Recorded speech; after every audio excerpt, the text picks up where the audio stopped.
Hello there, this is Kit from Kitara, and I'm checking in today because I'm betting that some of you are super keen to try Yoni Steaming, but you want to make sure that you really love your practice before you invest in Yoni Steam accouterments. So I get it. A few years ago, that's precisely where I was at. I had done some steams with a practitioner, but then she went and moved to Hawaii, which was great for her, but left me without an easy way to steam. So I wanted to steam at home. But at the time, there were very limited options for steam seats. And the most safe options were upwards of 250 plus shipping. And I was resistant to buying anything at the time.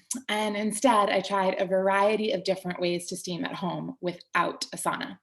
So I'm going to walk you through some of those here in the hopes that you can get started safely and then decide if a Yoni steam practice is indeed for you or not. And then in your own time, you can decide what sort of setup you want to expand into. So first, the things you will need, you need a steam pot. So this is the one that we have at Kitara. You can use any steam pot that you have. I just ask that you make sure that the inside of it isn't coated with really anything. So have it be stainless steel or enamel or earthenware, but please make sure that it doesn't have any non-stick coating or anything of the such, because those non-stick coatings tend to have quite a bit of chemical in them. And we don't want that for a Yoni steam pot because we don't want those chemicals released during your Yoni steam and then absorbed into the body. So the other note on that is please don't use anything plastic. And that's what I mean about some of the setups might seem a little bit expensive at first, but when we go into the really inexpensive options, we are usually headed towards plastic. And we don't want to use those. We don't want to use those inside a toilet. We don't want to use those as a steam pot inside a sauna even, because again, when you put hot water into the plastic, it is releasing those chemicals, and those chemicals and toxins are then absorbed into the body. So grab yourself a steam pot. You can absolutely use something that you have at home. Just again, check in on safety of materials. Then you are going to want to make sure that you have some Yoni steam herbs, and please use herbs that are most aligned for you and your body at this time. We do have a quiz over at accouterments.com that can direct you to one of 5 different blends that we use, and you can find more information there. And what else? You are going to, of course, set the scene. So regardless of where your steam setup is in your house, take a moment, even if it's just a moment, to light a candle, place a flower, make a cup of tea. I have some here. The tea that you can choose can always be in direct intention with what you're also working with in your steaming. So oftentimes the herbs that have been chosen for you for your steam practice will also be really beneficial for you to use in teas and infusions. So keep that in mind. That's a pro tip. And you can always grab some crystals or mini crystals, and maybe even an eye mask or a cozy blanket or robe. Again, on the safety side of things, just be in consideration of what materials you're steaming in. Because again, we are opening to the receptivity of the divine feminine, as well as the herbal medicine and the elemental medicine of the steam. And so while we are open, we want to be mindful that everything in our surroundings is really nourishing and wonderful for the support of the health and healing of the body and the yoni. And so when you're picking your blankets and your gowns, just put extra intention into the awareness around choosing organic and plant-based materials. So unfortunately, that will mean to set aside the fleeces of the world, because that's made out of not natural materials. Super soft and cozy, but you can find a soft and cozy alternative in some organic linen or organic cotton. We do, of course, have some of these options available at accouterments.com, but any organic robe, blanket, something that evokes a sense of coziness and gentleness and yumminess and pleasure is extra wonderful. Okay, so I'm going to walk you through 3 options of steaming at home that don't involve anything else than the things that I just mentioned. Except I have missed, this is not a necessity, but it's a highly recommended option, which is slippers. So I have some slippers today. These are my favorite ones. They're super cozy.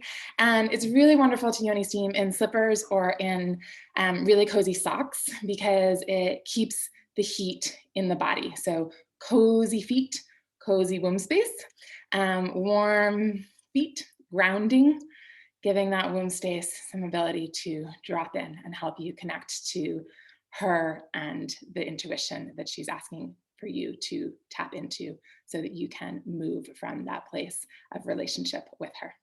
Okay, 3 ways to Yoni steam at home that do not include anything else than what I just mentioned. The first is using your toilet.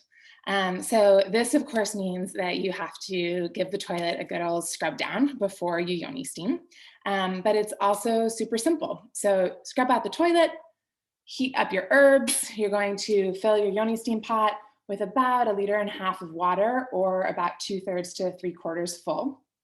And then put in your herbs and heat them up for about 10 minutes, and then take them off the heat. And then while you're heating them, actually, lid on, heat them up for 10 minutes, take the lid off, leave the lid on while you carry it from the stove to the toilet. Make sure to wear oven mitts. Taking the steam pot from the stove to the toilet, place the steam pot into the toilet bowl, lift off the lid. With your oven mitts, make sure that the steam pot is situated in the toilet so that it's balanced in the bowl, and then have yourself a seat. Now, when it comes to Yoni steaming with the toilet, you're going to see a lot of options that again involve this plastic seating. Please consider not using that. It is a very inexpensive way to Yoni steam. I do not believe it is it meets the safety protocols.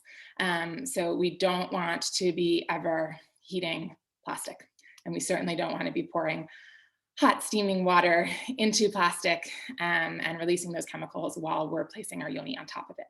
So do make sure that you have a steam pot that meets the safety requirements for Yoni steaming if you're going to do the toilet option. The other safety consideration with the toilet option is that you want to approach your seating position very gently and carefully, because oftentimes the way that the steam pot sits in the toilet means that the steam is very high to where your seat's going to be. So if you're steaming this way, extra consideration to checking the level of the heat before you sit down on the toilet seat. And even after you've checked that heat temperature with your hand hovering with a good distance over and moving it closer to where your body's going to be, testing, okay, that feels good. Then as you start to seat over the steam pot in the toilet, also move very slowly and gently and be in awareness of the temperature level of your heat from the steam pot. And if it's too hot and not ready, just stand up and wait for it to cool down and try again and repeat until it is at the gentle, soothing, pleasurable temperature. Otherwise, it's not going to be safe and it's not going to be beneficial. And then that's it. Then you can steam for 10 minutes. You can steam for as long as the heat is sustained, and as the heat dissipates, then you can get up and take the steam pot out of the toilet bowl and discard of the water and the herbs, and you're done. You've done your Yoni steam just by using a steam pot and your toilet. So that is option number 1. Option number 2 is to steam with the steam pot on the floor. So I'm going to walk you through this. Okay.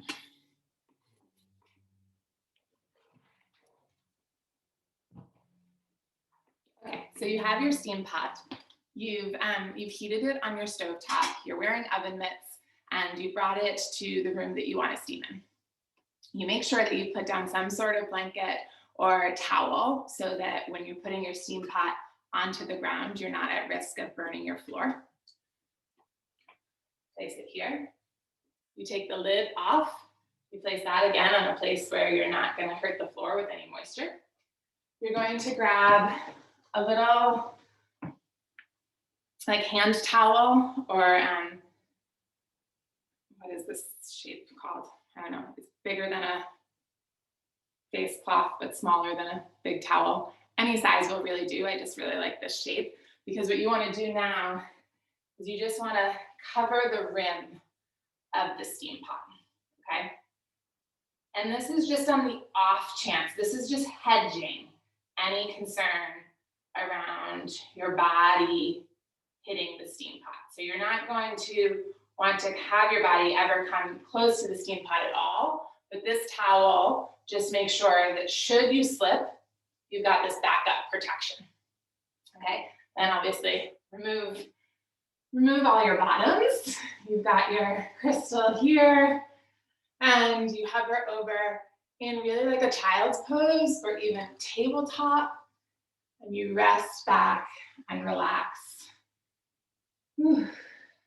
And let the steam work magic. Okay, this is a really great option if your body is able to do it. And so after a bit of time, it does create some tension in the legs and in the hips. So just be mindful of that.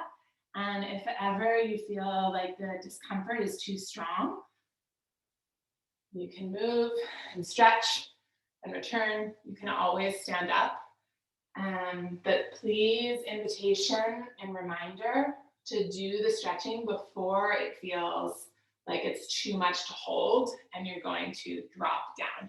You now, of course, do have that towel over the rim, so you'll be extra protected, but we're looking to avoid any skin contact or too closeness with your body and the steam pot, because of course the steam pot is quite hot. Okay, so that was option 2. Now we're moving to option 3, which is using a chair or a small table. And reposition our crystal. Again, you're going to want the some sort of blanket or rug down so that you protect your floor from the bottom of the steam pot. Okay, again, you've taken your steam pot off the burner. You're wearing oven mitts. You put the steam pot down on your rug or blanket. Have a blanket and eye mask here that I can show you how to work in a moment. You take your chair and you flip it on its side, okay? Okay, cool. And then I'm just gonna have you see a little bit more of me. Okay, so you do wanna make sure that you've chosen a pretty sturdy chair, okay? And you wanna position yourself so that you've got a leg on each side. And so you're opening here to the steam. You put your oven mitts back on. You're safely moving the steam pot a little bit closer. Direct access for the steam to come up through the yoni into the body, helping release what's needed from the uterus, support that natural uterine cleanse. And you can sit here. This is a pretty good option. You can take a nice blanket and wrap yourself. This will keep the steam a bit more directed so that your steam can last longer without the use of a burner. You can use an eye mask as a way to go more inward. And relax, let the steam work its magic. The thing with this setup is that once again, you want to make sure that you have tested this. You have figured out that this chair that you've chosen is sturdy and reliable, and that you feel comfortable sitting wide-legged on it, balancing kind of between its two, here's the seat and here's the back of the chair. You feel comfortable balancing between those access points of the chair. That this could be great. But I'm also going to share with you that this is the setup that, whilst I think can be great and works wonderful for some people, it is the setup that is at the origin story of me founding Kitara and making you Yoni Steam seats, because I'm super into my practice. I'm trying out these different ways to do it at home. I've now been studying it for many, many months. Thank you, Kelly Garza, steamy chick, wonderful teacher. And I'm resisting making the investment in a Yoni Steam seat. And I am traveling. And so I'm at a friend's house and I find a chair and I don't put enough thought into what chair. I just am now taking it for granted that I can steam like this. And so I slip, I full on slip and come really close, way closer than I would like to admit to the steam. And I just thought, kid, you love this practice. You're totally sold on it. It's completely transformed my cycle. I now have pain-free periods and this intimacy with my cycle that I never imagined possible. Come on, invest in a Yoni Steam seat. This is my story. I share it in case it resonates now or in the future. But with that, I still couldn't find a Yoni Steam seat that met my criteria. I really wanted something beautiful, special in its design. I definitely wanted it expertly crafted, so it was super well made, sturdy, and safe. And I really wanted it to be at a great value price point. And so that is why I started Kitara. From this position, from my little slip, not saying it will happen to you, but I'm saying to be cautious about the potential of it happening. That is the origin story of our Kitara sauna. So these are available at kitaralove.com for if and when they are supportive with the expansion of your Yoni steam practice.